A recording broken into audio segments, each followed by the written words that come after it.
welcome to Harris Hall, and welcome to the afternoon session of the Tuesday, May 23rd, 2023 regular meeting of the Board of County Commissioners. Ms. Mokrzycki, we have a 1:30 time certain this morning, and it isn't this afternoon, and it is in fact 1:30. So I'll turn it over to you. We have employee recognition. Mr. Mokrzycki. Thank you, Chair and Commissioners. Good afternoon.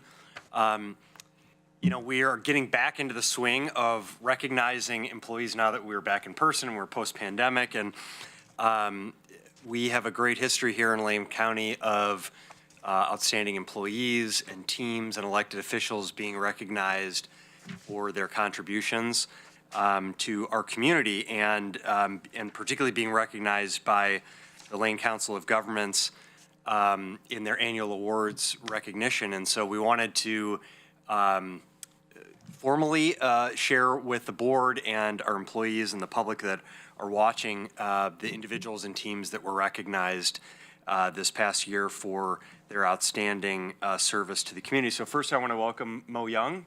Come join me here. Mo has had several different roles in Lane County and currently serves in our Health and Human Services Department. And Mo, many of you, if not all, know Mo, and was recognized by LCOG this past year as the Outstanding Public Employee of the Year for all public agencies here in Lane County. And we wanted to just recognize Mo and share some of the great accomplishments that she has had here in our organization and our community. So Mo is Lane County's Community Partnership Supervisor and started working with community organizing, specifically around equity and inclusion, in 1999.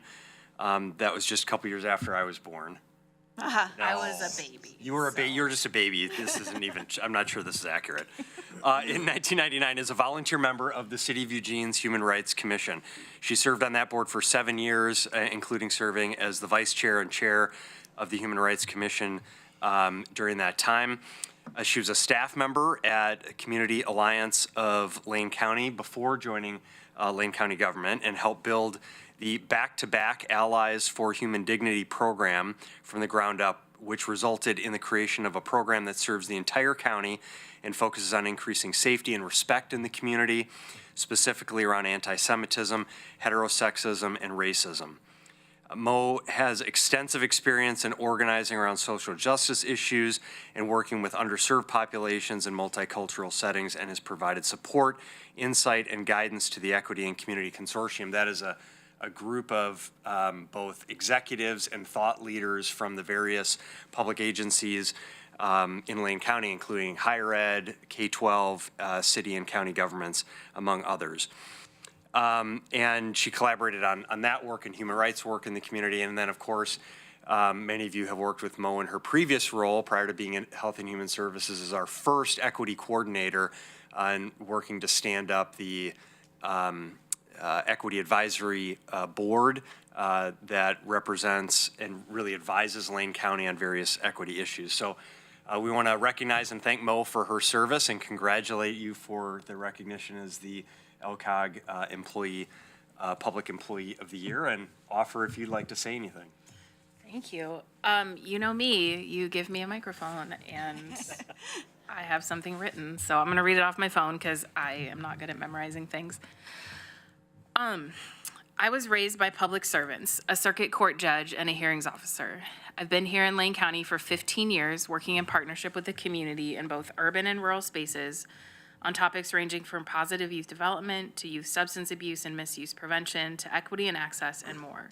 You could say that public service is in my genes. More than that, though, the pursuit of justice is in my genes, specifically working with individuals and groups towards systematic social change that focuses on racial justice. I've been working in the field of equity and inclusion for 20 years as both a community organizer and as a government employee. I have supported and also led this work for more than half my life. I've watched it grow from something that almost no one understood or supported to something that is almost expected of organizations, both public and private. It has been my great pleasure, most of the time anyways, to do this work in this community. I believe that the way that we do our work is as important as the work that we are doing. Often this means that the work takes longer, but when we're intentional and take the time to foster relational partnerships, not simply transactional partnerships, the community is better for it. On top of that, the quality of the work is better. I believe that we must approach our work as full humans with lives that are often messy. In my work, both internally and externally, I do my best to model what that can look like. To talk about my identity as a Black woman with light skin privilege. To be clear that every Monday at 2 p.m. the reason I am not in the office is because I am in therapy. To not schedule meetings during school pickup and drop-off times because I know that I'm not the only working parent on my team. To celebrate the bright spots and share when things are hard. I have found when I do that, the people around me start to practice doing that as well. As we practice finding spaces at Lane County where we are able to be our full selves, I find that we are more capable of producing quality work quickly. When we talk about what's working, what's hard, and what support looks like, and when we don't compartmentalize our life, we're actually better at our jobs. I'm just gonna say that one more time. We are actually better at our jobs and we are able to bring our whole messy selves to work. In my current role in public health, I'm grateful to be doing work that is focused on eliminating inequities that were created by our shared history of colonialism, slavery, and genocide. Yep, even here in Lane County.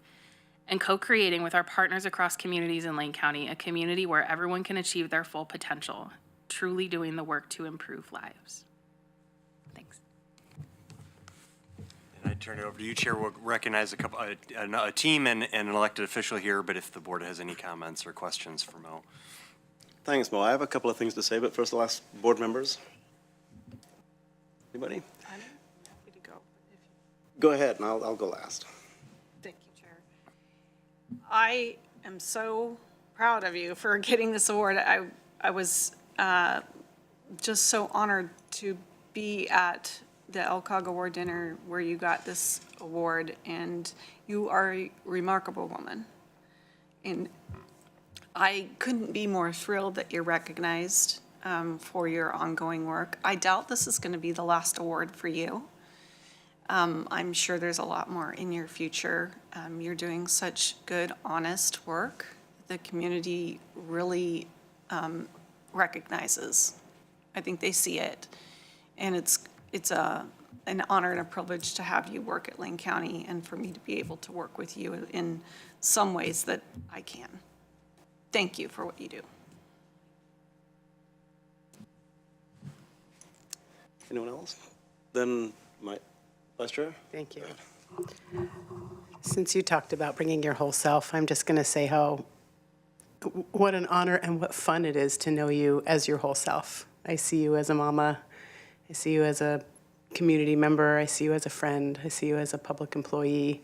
I see you in all those ways. And I'm so lucky I get to see you, and I'm so appreciative that you make your life in a way that you get to be seen.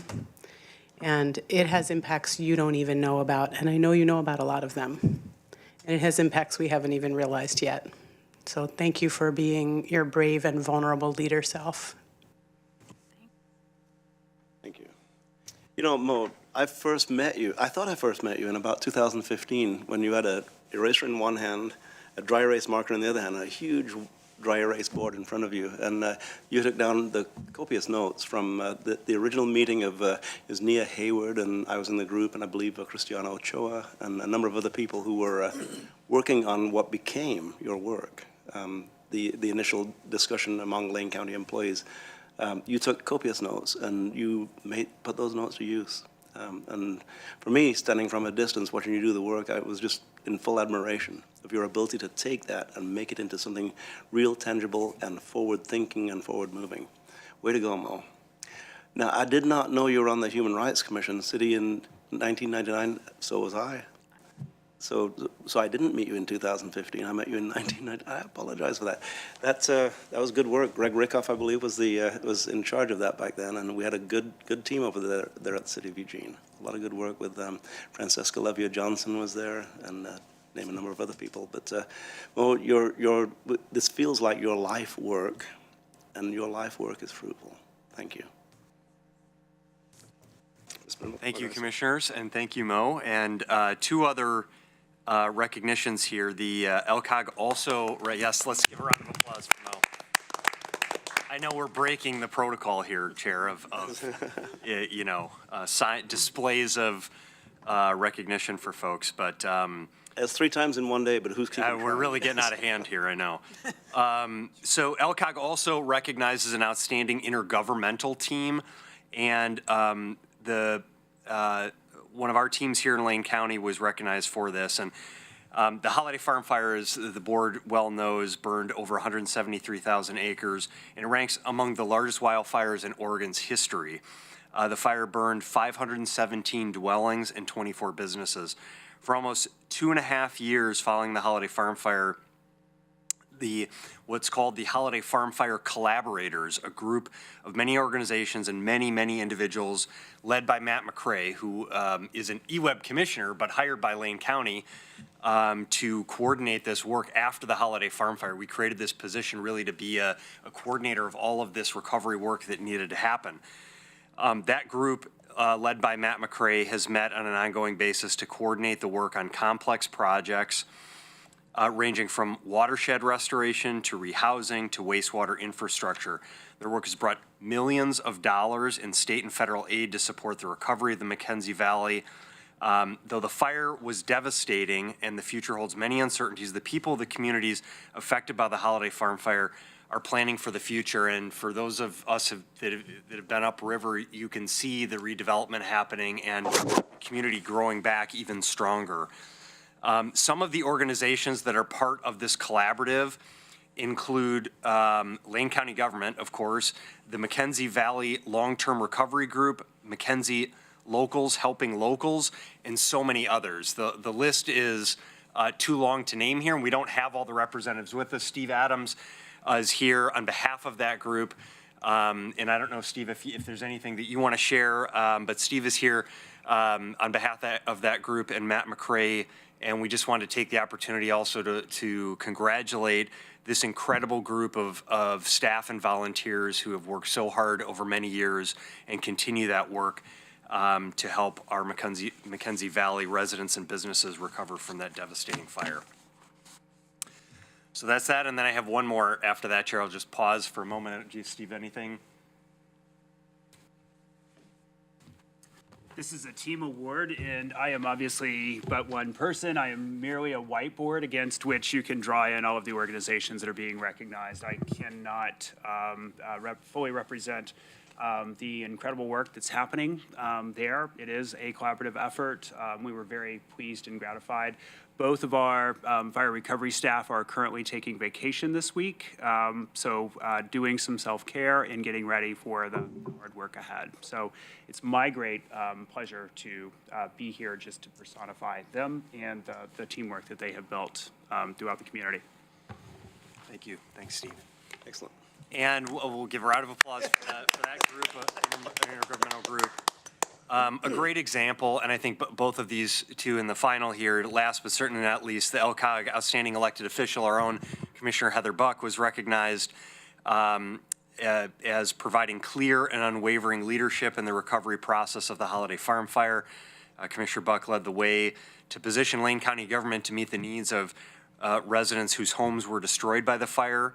Commissioner Buck used her voice effectively, advocating across multiple state legislative sessions to secure essential state funding, and carried that advocacy to Congress to ensure that Oregon's recovery received ongoing federal support as well. Commissioner Buck has been widely recognized as a thought leader on how to improve not just this recovery area, but Oregon's disaster recovery capabilities.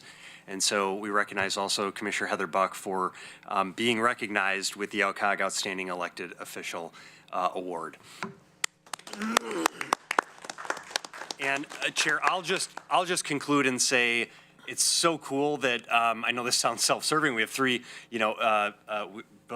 individuals and teams that are being recognized for their outstanding contributions, but really important for us to both honor and recognize the individuals and groups for the incredible work that they're doing. And I think what's so cool is it's really clear that while we've called out some individuals, none of this work happens in isolation, and the individuals and the teams that were effective in their work to the point that they're recognized with these awards all did that work in collaboration with other people within our organization and with our community. We always call out our core behaviors here in Lane County: a passion to serve, a drive to connect, and a focus on solutions as the three behaviors that create the culture within our organization. As our people are acting in these repeatable ways, of demonstrating their passion for the work that they do, of connecting with other people in that work, and of focusing on solutions, not just problems. That is what creates a culture of engagement and leadership and ultimately the successful results that we see here. So appreciate the time that we have had to lift up those individuals that are reflective of, I think, a lot of the great work happening in our organization and in our community. That's all I have, Chair. Thank you. Well, thank you, Ms. Markowski. And returning to the recognizing people for outstanding achievement following COVID, which we didn't even sit in this hall. Congratulations, Mo, and Steve Adams representing the entire team, and Commissioner Buck. So wonderful. Anything from the board? You know, I was remiss in asking you to Oh, I don't need accept the award. Go ahead. I just deeply want to recognize the intergovernmental team. It was not just inside Lane County, but it was multiple groups, including victims, victim advocates, other organizations, and it took a huge amount of time and a lot of meetings. Some were hard meetings to have, to get through all the details that it took just to get this far. And there's a long way to go. Everybody put whatever they needed to aside in order to focus specifically on the recovery of wildfire victims. And I call that exceptional. And they highly deserve the award. I appreciate being recognized in the introduction that you gave. I just want to say, in my mind, that is simply me doing my job. That is why I was elected. I believe anybody else in the same position would and should have done the same thing. And I appreciate the recognition, but it is simply put, doing my job. Well stated, Commissioner. Thank you very much. All right. Well, I don't want to move on. Can we just stay here for a while? It's nice to start the afternoon session. In fact, it is, yeah. Well, thank you very much. Wonderful way to start. Well, we do have to move on, alas, because some people are here to talk to us about more serious things. So we have item 12A, Ms. Mokrajski, which is Order 2305, 23-08, in the matter of amending Lane Manual Chapter 4 to revise a defensible space irrigation system financial incentive with some citations. And today we have Mr. Mokrajski. I'm going to ask you to introduce your team. Thank you, Chair. And of course, we have with us Keir Miller, our Land Management Division Manager, and Jared Browder, our Associate Planner in Land Management. Do you want to take it from here? Sure. Thanks, Steve, and good afternoon, Commissioners and Chair Farr. This is just a very straightforward item. We're proposing to make a small adjustment to the lane manual that's going to improve our Firewise incentive program, which is a very important program. Given the last topic, it's all about preventing and creating defensible space to help our community be resilient to a wildfire. So I'm going to turn it over to Jared Bowder. He is the Firewise program lead, and he'll walk you through the specific adjustment that we're proposing. Thanks, Keir. Good afternoon, Chair and Commissioners. I'll start with a brief background on the Lane County Firewise program, which was established by board order in April of 2009. And in November of 2009, the board approved a lane manual update that's similar to the one before you today. From its inception, the program's been made possible by Title III Secure Rural Schools funding and was created as an incentive-based reimbursement program to help stimulate the local economy. In a soundbite, the ultimate goal of the Firewise program is that if property owners do the recommended work and incorporate Firewise principles into their home and landscape and maintain it moving forward, in the event of a wildfire, the dwelling would survive without any fire department intervention. Because as we know, in the event of a real wildfire, there's unfortunately often not enough firefighting resources to visit every property. There's a list of 11 financial incentives available to property owners through the Firewise grant program, some of which include defensible space, tree and brush clearing around the dwelling and along driveways. There's incentives for home hardening construction projects to incorporate fire-resistant doors, windows, and siding into the structure, as well as incentives to install a water catchment tank that's hooked up to an irrigation system that's at minimum watering the initial 30 feet surrounding the home. For all the incentives available through the Firewise program, The grant program participants must pay their licensed contractors or arborists upfront and cannot be reimbursed until Lane County Firewise staff have field inspected the work that was done to ensure the specified work's been completed to the standards that we require. And all the financial incentives do have a different maximum reimbursement associated with them.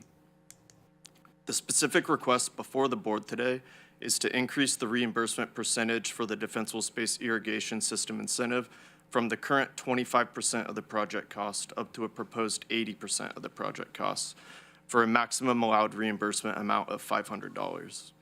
There's no change to the Firewise program budget being proposed, nor is there an increase to the maximum incentive amount of $500 being proposed.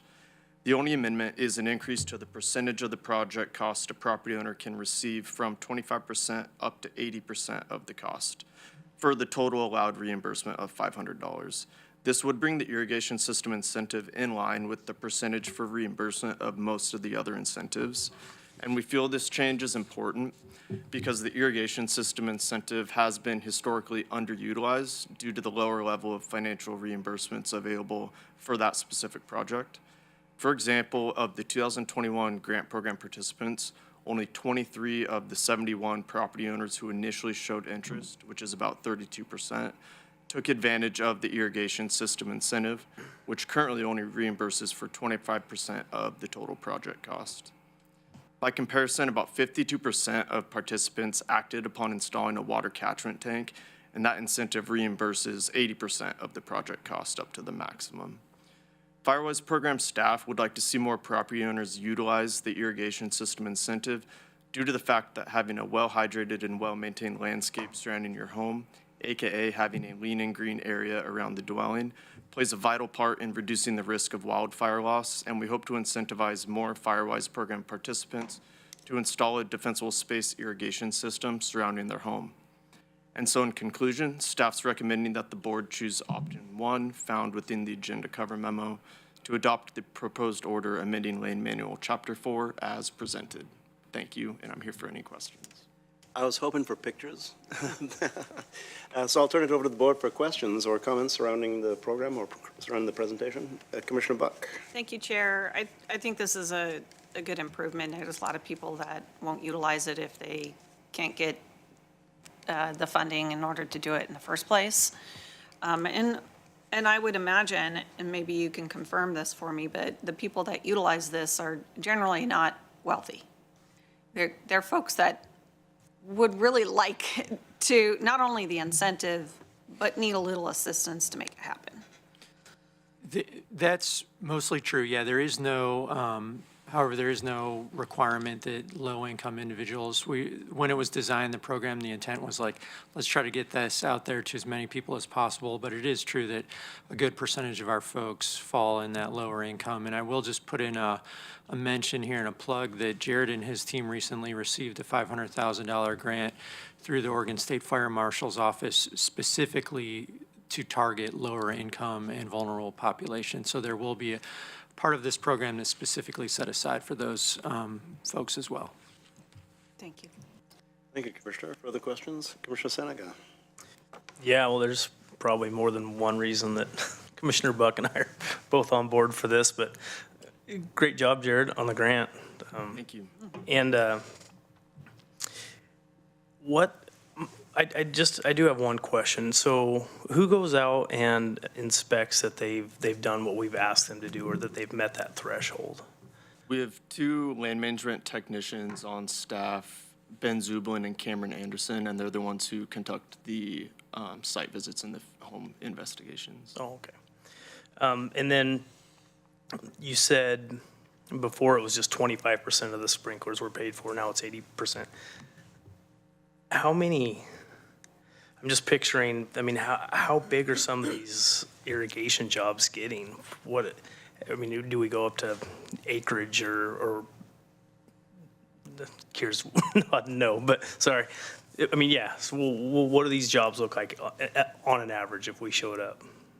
Our main sphere of influence in the program is a 100-foot radius around the primary dwelling, and based on the financial incentives available, when I was doing the site visits, I didn't see anyone install irrigation for their whole acreage, but I did have a handful of property owners who installed in-ground systems entirely around their dwelling at some cost to themselves in addition to what we could help with. Right, yeah, that's what I was wondering. And then where, do you is there a, I looked, but is there an acreage minimum or maximum or what? I mean, who are we targeting exactly on these kind of projects? For the Lane County Firewise program, it's targeting rural residents outside of city limits, outside urban growth boundaries. We've developed a list of priority selection criteria, such as if they have a wood shake roof, that would be a priority to replace that in rural Lane County, or if, for example, they're not in a fire protection district, just to name a few.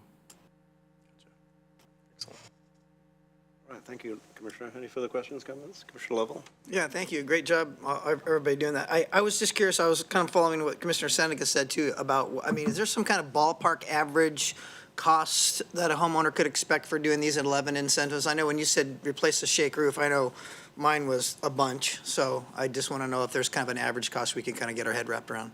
Each incentive has a maximum reimbursement associated with it, so most of them reimburse a percentage up to that maximum. So for the roof, I should have brushed up before coming, it's 80% up to a maximum of $4,000, I believe, for the roof. So the homeowners are going to be putting out. Sorry, and the total reimbursements, if they did qualify for every single of the 11 incentives, is $15,500 maximum. That's what I understood. I just want to make sure that was clear. So, I mean, that could be several thousands of dollars less than what they actually spend if they do all these improvements, right? Yeah, good. Well, at least that's making up for it. Thank you, Commissioner. I see no further comments. A couple of things. You know, one of the, I don't know if it's cool or if it's a bummer going last, they've already asked my questions. But I'll just restate, if I live outside of the urban growth boundary and I have a shake roof, then I can get $4,000 help in replacing it with a Class A, usually an asphalt shingle roof. Right on. Wow. The line should be a long line because people need roofs. Then the second question that I have, and I'm not sure how to exactly ask this, so I'm going to give you a shot. Under C, item 5, water catchment storage tanks supplying up to 5,000 gallons. That's not a small tank, it's not a huge tank. But these are in rural residential areas or rural outside, not necessarily RR, but where there are residences outside. Do people have difficulty getting a permit to build something that's not inside their existent footprint? I mean, people can't build a pump house, let alone a storage tank. Generally, these structures are going to be exempt from the building codes. If they're under 10,000 gallons, they don't need to be, engineered on a heavy foundation or anything like that. So it's usually pretty straightforward to permit these. So if I were to put a 5,000-gallon tank on in that's, 6, 8, 10 feet off the ground and my neighbor complained, would that trigger anything? I don't Well, like the looks 6, of that. 10, That 8. blocks my view, so. Yeah, I think I'd have to, again, brush up on it, but I think the building code, it wants to be on a level site, on the ground. If you elevate it, then you're probably going to require some sort of Okay. engineering or something. There's some, okay, good.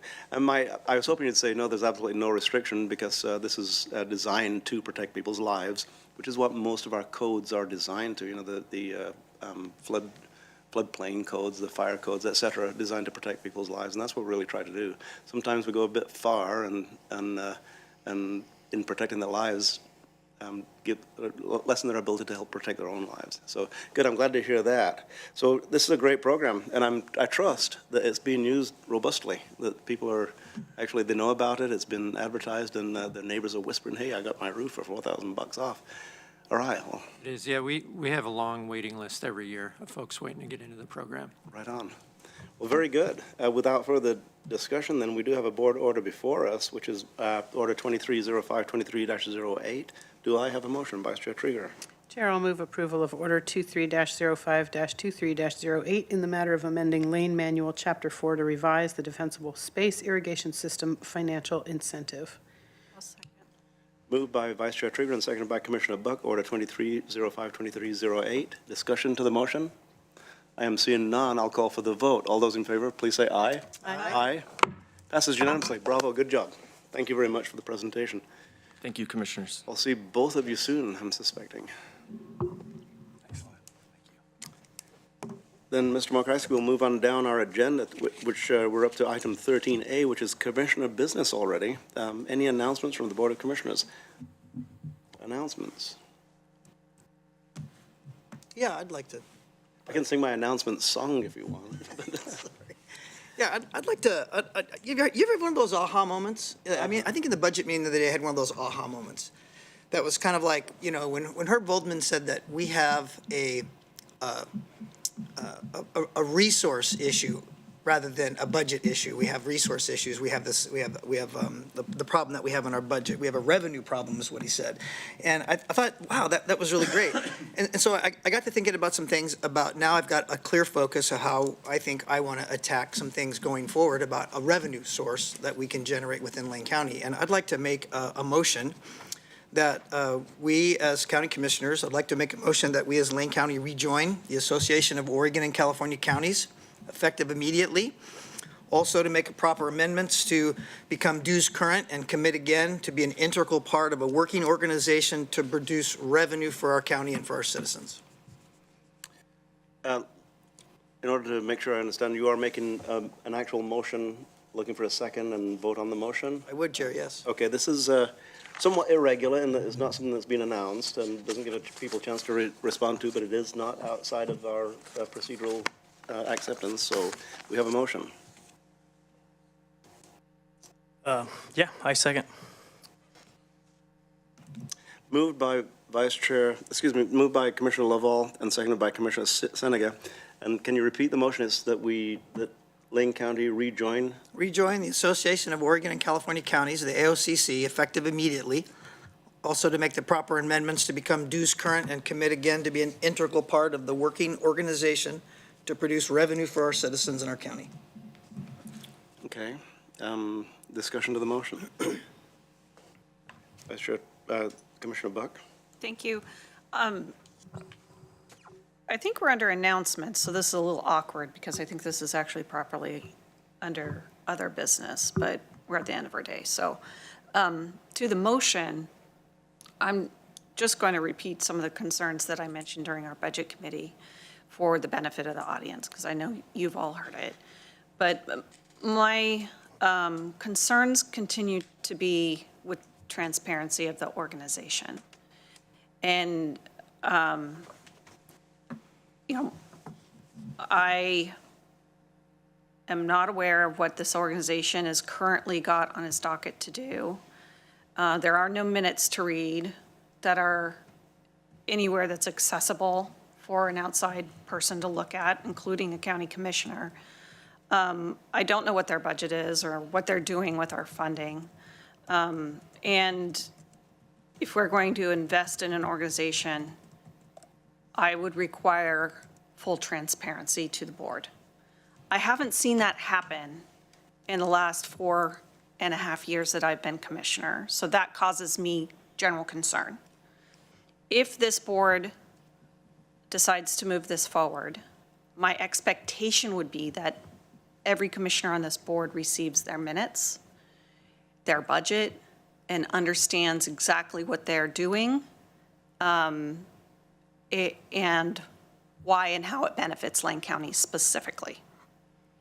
But until I feel that the association in and of itself has a minimum level of transparency, I will not be in favor. Thank you, Chair. Thank you. Further discussion? Yeah, Chair. Commissioner Senega? I completely understand where you're coming from, Commissioner Buck. I've done a fair amount of research on this, although it was a shock to see it come up today. I wasn't able to participate for technical reasons in the budget committee, but I was able to hear everybody. And so I did think about it, and I actually reached out to the AOCC about some of these concerns and what can we do to better, so you guys feel right about it. And I don't, there's no secrecy there. There's just, the way they operate is a little bit different. Now, I don't know, is that they're opposed to giving us minutes. I mean, it wasn't that they don't want us to have the minutes. It's just, they're not required to, so they're not doing it. I mean, Wayne County's been a part of this forever, and it's the possibility of a huge revenue source for us. And it's very clear right now after the budget committee that we need revenue. I mean, that is key. I am all for it. At some point, we need to get a voice back at that table. And I personally will help you feel more involved if you'd like. In the communications we've had, it's been great. There doesn't appear to be any secrecy. That was the first concerns I had heard about it. So taking that into consideration, I wanted to delve into it further myself. Thank you. Further discussion, Vice Chair Trigger? Thank you, Chair. Just a process question. My main concern is that this wasn't noticed, and we didn't have a packet where we had some history and some more information and some time to consider what we might want to offer to a conversation about a decision that, as resource constrained as we are, is about spending approaching $100,000 a year. And so I have concerns about the process of this being brought up under Commissioner announcements with an order being made on the fly and asking us to vote on an expense. Further discussion? Yeah, Chair. Commissioner Lovell? Yeah, thank you. Yeah, Commissioner Senega mentioned that Lane County's been involved with this for nearly 100 years, since its inception in 1937.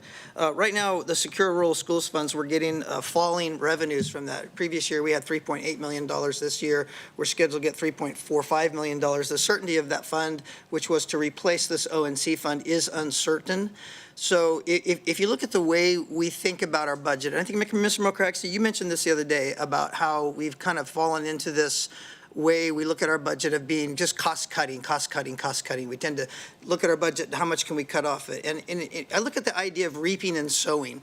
And if we're not constantly sowing in some seed for a future harvest, economically speaking, we're going to have harvests that are bleak. And I think this constant kind of attitude of we got to cut, rather than, hey, let's go find out and invest where we can find more revenue sources, I think is where I would like to focus my attention. And I agree with Commissioner Buck. I would certainly be open if myself or Commissioner Senega represented this organization at meetings to come back with the information that's going to make everyone feel secure about us being involved at this table.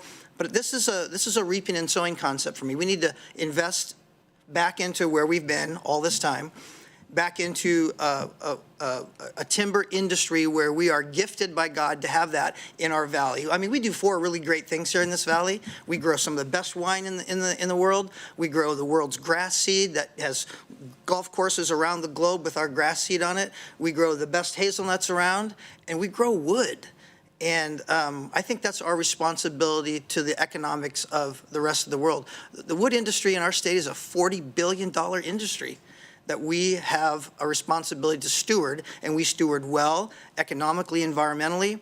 I have visited private lands, BLM lands, ODF lands, burned lands.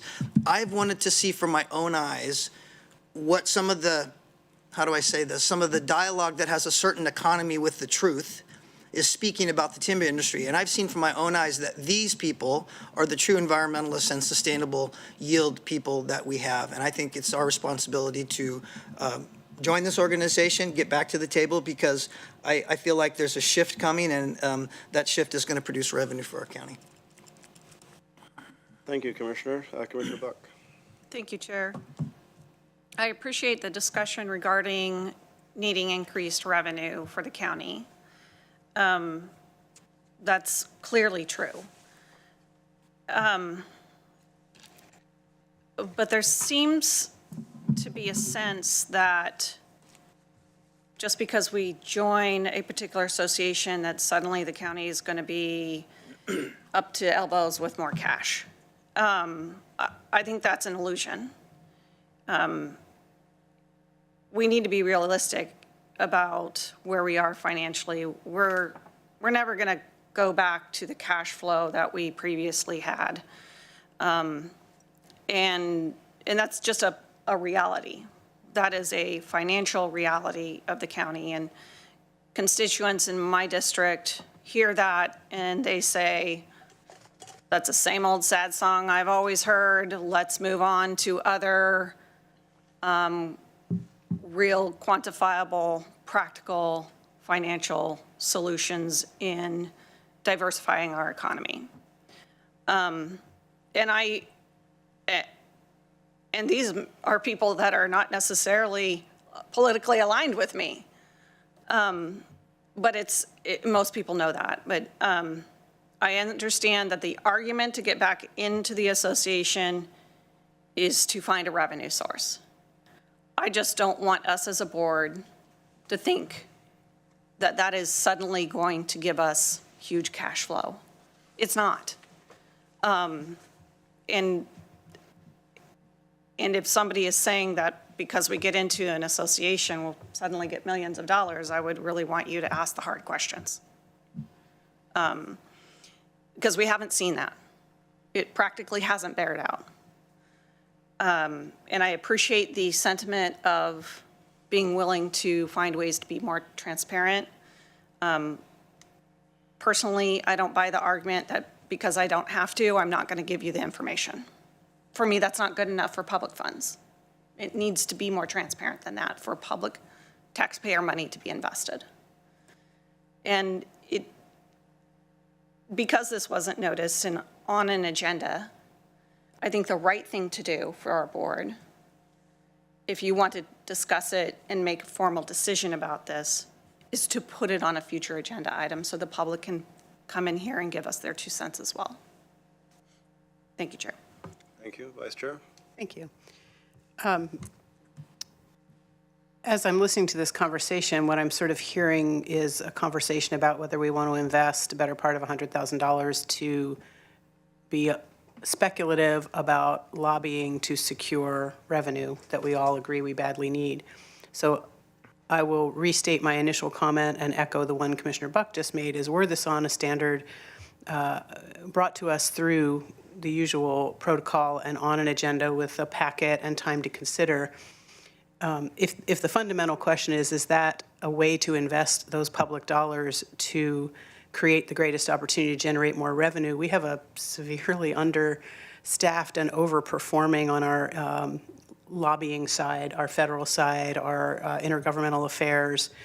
If this is what the board wants to do, is explore how could we best invest some public dollars to potentially generate more dollars or reduce costs, which has the net effect of generating more dollars through working with, for instance, state agencies on operations that hinder us from being as effective with the dollars we do have. I would much rather we have a broader discussion about that. So I'm not supportive of this today because of the process.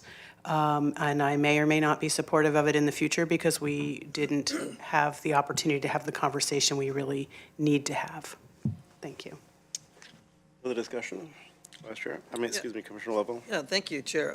Might I add that we've been having this discussion for 3 years, people, and I've watched it since I was elected last May. This discussion happened. I've watched us back out of it for 3 years prior to that. We've talked about this a lot. Public's had time to weigh in. I don't think things have changed. I think if you're speaking about $100,000 of public money invested somewhere else, I don't know that we could invest $100,000 more beneficially in another area of state legislation, lobbying, et cetera, than what this organization is doing. This organization, as far as transparency is I'm concerned, I got on their website this morning and they had a recent post as of last month about what they were doing and how they're talking and where litigation is going. There's an extensive amount of information on the website that's available for anyone who wants to read it. So I think I hear what you're saying about your wanting to discuss it further, but in my mind, I think it's been discussed enough. Thank you. Okay, well, my turn. This motion is not out of order. This is, we generally follow Robert's Rules of Order. We don't absolutely follow Robert's Rules of Order, but this is not an out of order motion. And a motion can be made by a member of the board or committee or whatever group at any time. And if it's seconded, then it is on the floor for discussion. And we're under discussion. So this is not an out-of-order motion. And it is eligible for voting. So that being said, you know, there are two parts to this. Should we vote on this now? I mean, is this the right time and the right place to have this discussion? Have we had enough discussion at that microphone right there, which I pointed to at least 3 times during the Budget Committee meeting last week, at least 3 times, where people can come and talk to us, say what they want to say about the Association of ONC Counties or anything else for that matter. And they can do that before a vote, they can do it after a vote, they can do it anytime, and they have been doing it for a long, long time on this particular issue. You know, so regarding Association of ONC Counties, I am a firm supporter of Lane County's membership in that body. The return on the investment is we are part of a cooperative group of counties who are involved in the lands that were formerly Oregon and California Railroad lands, and we are a missing member at the table on the discussion that really is vital toward maximizing the legal use of the federal property that's inside of our counties. That being said, is it a good return on the investment? Well, we need to do a little bit more detail to see how many dollars have been returned through it and what is potential. That's not something that we could do even in a 90-day discussion period, or no matter who came to that microphone and told us about it. So this is something, it becomes an issue of, do we support being in Association of Oregon and California Counties or not? We've had a couple of votes over the last 4 years regarding whether or not we should be in it, and those votes said no. We clearly have a majority of the Board of County Commissioners that wants this body back in Association of ONC Counties. Regarding the transparency, Ms. Mokarowski, we give a lot of money, and we pay a lot of dues to a lot of organizations, but we give a lot of money, for instance, to nonprofits locally. Public money. It is public money. We don't make money, we don't print it. It's public money that we give to nonprofits locally. And do we ask to see their board minutes? St. Vincent de Paul of Lane County, for instance, they do have a board of directors. I presume that they meet regularly. I don't know if it's a public meeting or not. I don't know if their minutes are available for scrutiny in fact, I was looking, I can't find them. So, we're giving public money to organizations all the time without the benefit of being able to see specifically what it is that they are talking about, how to spend the money that we give them, or how to spend the money that they've asked for. So that, to me, the transparency issue, that's kind of a non-issue, because if you spread that like mayonnaise, it applies all over the place. We don't get direct accountability for every public tax dollar that we send out. And as far as Association of ONC Counties is concerned, we have had the discussion quite often, and it boils down to me to the point is we have a motion on the table right now that we can vote on, will vote on, one way or another. And my question is this the appropriate time, and have we had the full discussion on this? I'm going to reserve further discussion and a question that I have until after we hear Mr. Mokarowski. What I wanted to just offer is, and make a suggestion that, to the maker of the motion, because our process is that we would develop a board order, and the board would then approve that. So really, the best motion would be to direct staff to draft a board order and then all the things that you said, Commissioner Lovell. And then, because one way or the other, you can take a vote today, you have a motion and a second, and you can vote on that. We're still, on that motion, we're still going to need to come back with a board order, because that's really the documentation of the board's action of what you've done. Otherwise, there's not really a record that lasts for time in that regard. So that would make it just a little bit clearer that your action today, if you choose to accept the motion in the second and take a vote on that, that the action would be to direct staff to draft a board order to ... all the substance of the motion that Commissioner Lovell originally made. Does that make sense? It makes clear sense to me, and that And was... if you do that, sorry, Chair, if you do that, and that is approved, then we would come back at a future meeting, in short order with that specific board order, and then you would take action on that. And it would be a codified and procedural set of steps that get us to the passage of that order, which is ultimately necessary for the county to take action, that we have to have the board order associated with it. Correct. Okay. So, you know, at the Budget Committee meeting the other night, I'd always figured we'd have this discussion at the Budget Committee meeting because it is money, and it's $80,000, tiny drop in the bucket compared to some things. But if somebody handed me $80,000, I'd say, wow, this is a lot of money to spend. And it really is. And it's money that we have to very soberly consider that we are going to spend it. So I think, once again, we distribute a lot of money to a lot of organizations spending public money that we are redirecting into other organizations, whether it be in dues or grants or whatever it may be. So then, boy, I'm treading this, Commissioner Lovell, this is your motion, seconded by Commissioner Senega. Mr. Mokrahajski has suggested an amendment to your motion, which would put it in the form of asking for the staff to generate a board order for soon to come, or upcoming soon, I didn't catch the exact wording that Mr. Mokrahajski said, Board of Commissioners meeting where we could actually take action on that board order and move this forward. Do you accept that as a friendly amendment? Yes, yeah, I'd retract my statement and reissue it, sure. And Commissioner Senega, do you accept that as the second of that, Chair? Absolutely. So we have an amended motion then. Mr. Mokrahajski, can you take a stab at reading the amended motion? Or Got it Commissioner right here. Lovell, go ahead. Yeah. Listen, I'd like to make a motion to direct staff to draft a board order to have Lane County rejoin the Association of Oregon and California Counties effective immediately. Okay, and that covers your second on that, Commissioner Senega? Yes. So it's moved and seconded, as stated by Commissioner Lovell. Any discussion to the amended motion? I'm seeing no discussion to the amended motion. Then I'm going to call for the vote. All those in favor, please say aye. Aye. Aye. Any opposed? Aye. No. Passes 3-2 with Vice Chair Trieger and Commissioner Buck opposed. Further announcements from the Board of Commissioners? Not seeing any. Any future board assignments or requests? Vice Chair Trieger. Thank you, Chair. As I mentioned this morning, but for anyone who wasn't tuning in, this request for assignment comes on the heels of an appreciation to voters for their approval of our recent jail and youth services public safety levy, second renewal, third time.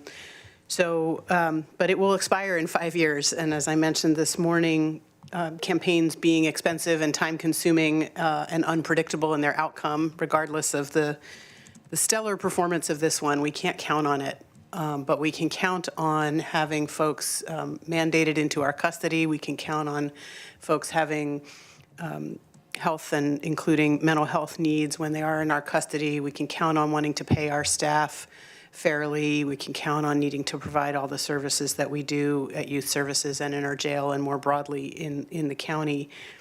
So while this will expire in 5 years, I look at that as buying us a sort of 3.5 to 4 year window before we come back and figure out what's a longer term plan. So I would like to ask for head nods to give an assignment to the county administrator, and he and I have discussed this, to work with elected and appointed public safety leaders within our organization to bring forward to us some long-term solutions, options, and possible investments to address the ongoing funding gap for critical services to include, but not limited to, county jail operations.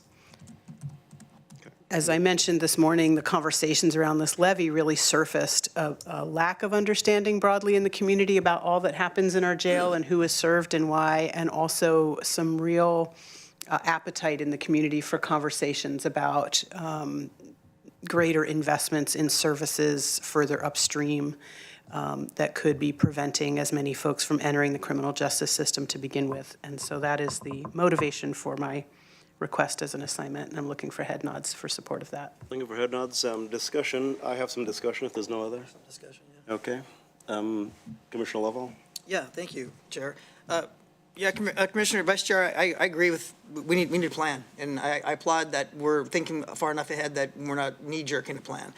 I was thinking about this the other day, just about how, Lane County is artificially used to a lower than it should be tax-based revenue, $1.28. I mean, I keep saying, I think of my 92-year-old mother-in-law, how is she going to pay more than $1.28 for her thousands of house that she's paid off and has only one source of Social Security? The real issue is back to what Herb Oldman said at the budget meeting. We have a revenue problem, or we have to charge people more money. I mean, that's really where we're at. And if we're going to have a discussion about public safety, I'm all for being at the table with that. Does that public safety discussion maybe have some of the benefits and the pitfalls that Deschutes County has, which is a separate taxing district? I'd love to have that discussion. I don't think personally, me as a commissioner, anything's off the table for us to make our citizens safer and for us to fund the things that are absolutely vital to the safety and well-being of our community. So yeah, you have my head nod on any discussion we can do. And at the same time, I'm going to ask you to consider my 92-year-old grandmother or mother-in-law and all the folks that you mentioned quite often that are on the margins that can't afford stuff, because we're going to have to think about them in the whole process. So I applaud it. Yeah, I'm in. Thank you. Then I have a few things to say. I applaud this effort by Commissioner Trigger. Doesn't come even close to what I was going to ask for. And if you do get head nods on this, Mr. Mokryski, there's far more than what is stated by Commissioner Trigger that needs to go into this. I personally have some very specific ideas about how we can move forward with determining how do we more permanently and more sustainably finance not just the jail, which is what the levy is all about, not just the corrections operations, but really patrol, the DA's office, a host of issues that surround public safety in Lane County. This is goes about this far, what you're asking for, and I'm okay with it. But understand that this is not it. This is not what I'm going to be asking for in terms of what do we do next for public safety. 80% of the people who voted, 80%, a plurality, a vast mandate, a fists hammered on the table mandate that we do something about public safety came to us on Tuesday. And we need to take advantage of that. Not take advantage of it, we need to take notice of it. Mm-hmm. And we need to make certain that the people who demand it, that we're answering what they're asking for. And I think that the words that Commissioner Trigger has uttered are great, yes, but they don't come even close to far enough as far as how deeply we need to dig into this, how deeply we need to dig into the permanent public safety solution for funding the Sheriff's Department, including corrections operations, including parole and probation, for instance, including behavioral health services, the intersection of criminal justice and behavioral health, the DA's office, and all of the other things that are part of public safety. So yeah, you got my head nod, but it's kind of a half a head nod because it's not there. It's not everything that we need to ask for. So, go ahead. Yeah, I'll reread the statement because I made a comment after it just to be sure, because it sounds like there's support. So the specific request was direct the administrator work with elected and appointed public safety leaders within this organization to bring forward long-term solutions, options, and possible investments to address this ongoing funding gap for critical services to include, but not limited to, county jail operations. And once again, that's close, but I don't know what a public safety leader is, for instance. Is that self-appointed? Do we get to decide who the leaders are? I mean, the people who are going to want to talk about public safety based upon this last election go far further than people who have taken the time to get elected or people who have taken the time to get dubbed a leader. So, it's something that really is a broader conversation that really needs to go to the deep roots and far extremes of this county and the people who live here. So, yeah, you've got my head nod, but Mr. Mokryski, I think you've heard it that the substantial effort regarding permanent, sustainable funding of our public safety efforts is something that this board seems to be wishing for. So, further discussion? Head nods for Commissioner Trigger's request? Yeah. Okay. Just a quick question if I can, if I'm not out of order. I'm just kind of wondering, Vice Chair, if there's any inkling in your head about how that board order would be completed, what that might look like. Sure, thank you for that. So it's not a board order, it's directing the administrator to do the work, so I would imagine he would bring back a sort of a progress report in a little bit of time as he starts to scope it. I left it intentionally broad, and for the chair's benefit, when I say public safety leaders within this organization, that includes parole and probation, it includes our sheriff, includes our DA, it includes youth services. so the first step is working internally to get a sort of brain trust going that's focused on because of our direction, focused on this issue. And so I would imagine, I'm happy to add it to the assignment, a request for sort of a project report. Who is that group that you've brought together? What are their initial thinking? There might be subgroups. It is a large and meaty and long-term and long overdue initiative. But I know, and the administrator can probably name better than I can, I know we have used this sort of format process before, and it's yielded some really great results, both at the sort of individual initiative level and programmatically, organizationally, structurally. It's yielded a lot of great ideas. But the first step is giving the direction to allocate some staff time and some intention and some structure to organizing the thinking internally. So that was the purpose of the assignment.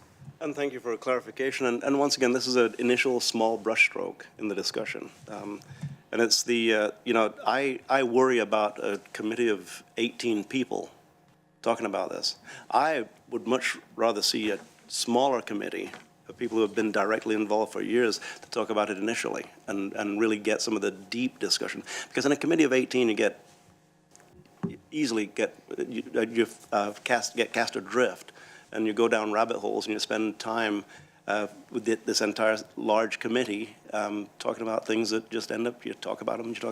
Been involved in those committees, and they're sometimes called rump groups, I think, and this is not like the Parks Master Plan, Mr. Mokrajski. That was great. It was a wonderful process that got us to a wonderful Parks Master Plan. This is about people living and dying through violence, through inattention, and through a lack of a sustainable public safety system in Lane County. This may be the biggest thing we will ever look at, and that's the way we need to look at this from this perspective. So, with that, I think you have head nods, and I think Mr. Mokrajski, this is a big issue. That if you live in Walton, and somebody's breaking into your house, and you're in the bathroom doing 911, and people are saying, well, there's nobody to respond, so what do I do? Just hope they don't break into the bathroom? No, they quit in the living room? Who can believe that we have that system here? But we do. That's the system we have in Lane County. So with that, yes, head nods. So any further commission assignments? I have one. Seems a little bit tame, perhaps. June, Mr. Mokrajski, is Pride Month.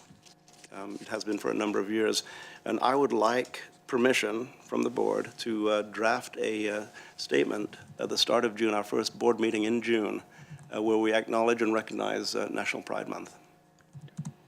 Great. So looks like we have 5 on that also. Very good. Yeah. Mm-hmm. Okay. Further assignments? Okie dokie. Then good stuff at the end of the day. Good stuff all day long, Mr. Morris. Especially awards and announcements and Yes. recognition for jobs well done. With that, a couple of things to do. A review of assignments, Mr. Mokrajski. So the two, Commissioner Trieger's request to have the county administrator work with elected and appointed public safety officials on developing long-term solutions and plans to address the funding gaps in the public safety system, so on and so forth. And Commissioner Farr's request to develop a statement of recognition at the first meeting of the board June 6th regarding Pride Month. Any corrections, adjustments to that? Then we're complete. We have disposed of our need for executive session, completed that requirement this morning. Any other business, Ms. Mokrajski? No. No way. 2:30. We are adjourned. So we can make our